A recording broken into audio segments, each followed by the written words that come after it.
Welcome back, everyone. It's a deep honor to have you here today, because what we're about to explore may be one of the most profound and transformative teachings ever offered in the realm of spiritual inquiry. Let me start with a question that seems simple, but pierces to the very core of who you think you are. What if every being you see, every creature you encounter, every breath of the universe itself, is you? Yes, you heard that right.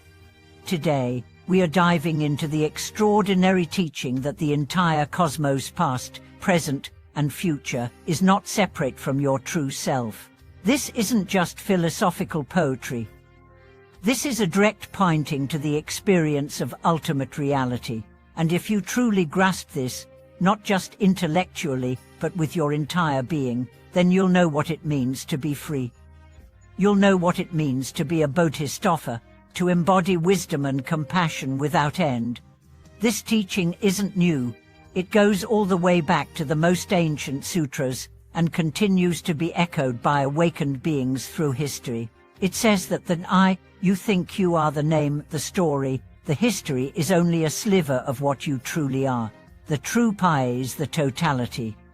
The 10 directions, the 3 times, the entire universe of cause and effect, form and emptiness. That is what you are. Hard to believe. Stay with me. There was once a seeker who asked a great master, "What is the ultimate realization?" And the master simply replied, "When you see that every being is yourself." This might sound abstract, but it has deep practical implications. Every time you judge someone, you're judging yourself. Every time you help someone, you're healing yourself. Every moment of compassion is a moment of clarity, a moment of homecoming. But before we go further, let's address something head-on. Most people go through life with a fixed idea of me, my name, my body, my mind, my story. That's me. Everything else, that's a not me. And it's this division that creates suffering. Because as long as there's a me and a them, there's fear, there's conflict, there's isolation. And there's ego clinging, protecting, comparing, grasping. But the moment this boundary dissolves, everything changes. When you stop seeing others as separate, the heart breaks open. And in that brokenness, something whole is revealed. Let me tell you a story that illustrates this. A monk was once sitting in meditation in a cave when a scorpion crawled onto his foot and stung him. In pain, he brushed it away. Moments later, the scorpion returned. Again, he gently removed it. This happened a 3rd time. A traveler nearby, watching the whole scene, said, "Why don't you kill it? Can't you see it keeps hurting you?" The monk replied, "It's in the scorpion's nature to sting, but it's in my nature to love. Why should I abandon my nature because it does not abandon its own?" That is the recognition of oneness. When you see that the scorpion is also you, not metaphorically, but truly, you respond not with punishment, but with compassion. And this isn't just about insects. It's about every unwilling co-worker, every bitter neighbor, every cruel stranger. They are you. Their ignorance is your forgotten pain. Their violence is your unhealed wound. When you lash out at them, you hurt yourself. When you forgive them, you free yourself. Imagine this. Your body is made of trillions of cells. Each one has a role. If one cell forgets it's part of the whole and starts attacking others, we call that disease, cancer, conflict. Now scale that up. Each human is like a cell in the body of the universe. When we forget we are part of a whole, war begins. Division begins. But when we remember, healing happens. Harmony returns, peace blossoms. This is not just spiritual poetry. It's quantum reality. Even science now shows us that everything is interconnected. Every particle affects every other. There is no true separation. The boundaries we see are illusions of perception. So how do we train ourselves to live in this truth? The first step is awareness. Begin to notice how often your mind creates me versus you. When someone criticizes you, feel the contraction. That's the ego defending its borders. But pause, breathe. Ask, what if their words are a reflection of my own inner critic? What if their anger is a mirror for the anger I carry inside? Slowly, with practice, the walls begin to fall. You stop seeing people as obstacles or tools. You see them as reflections, as teachers, as parts of your vast self calling out for attention.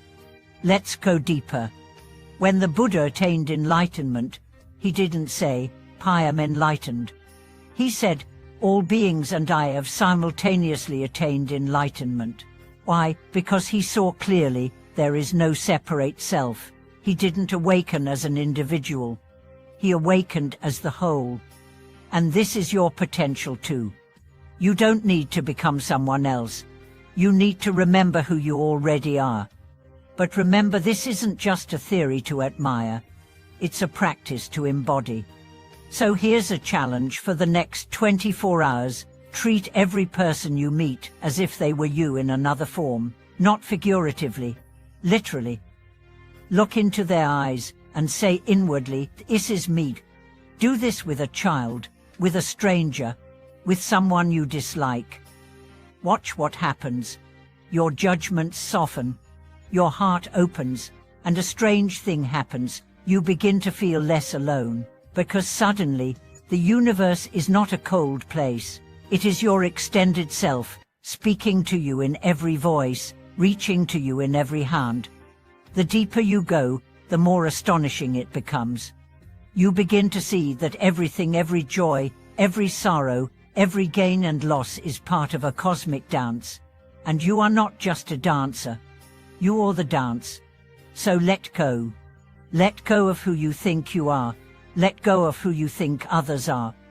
Just breathe. Just be. And as you do, you may feel a shift, a softening, a knowing. You are not this body. You are not this name. You are not this story. You are the open sky in which stories arise. You are the silence behind every sound. You are the vast heart that holds it all. And from that space, compassion flows, not as a duty, but as your nature. You no longer help others because you should. You help them because their suffering is your own. You no longer forgive because it's virtuous. You forgive because holding on to hate is like stabbing yourself. This is the revolution the world needs. What more arguments, but more recognition. Not more division, but deeper unity. The teaching is simple, the practice is hard, but the reward is everything. When you see the universe as yourself, you can no longer live in fear. You can no longer feel small. Because the very stars, the galaxies, the infinite unfolding of life, they are not foreign. They are your body, your soul, your mirror. Live like that. Walk like the whole earth is your body. Speak like every voice is your own. Love like there is no other. Because truly, there isn't. Thank you so much for watching this video. If this message touched something inside you, please share your reflections in the comments. Let's hold space for each other's awakenings. And don't forget to like, subscribe, and share this with someone who needs to hear it. Together, let's spread the light of oneness across this world. Until next time, be gentle, be brave, be the whole.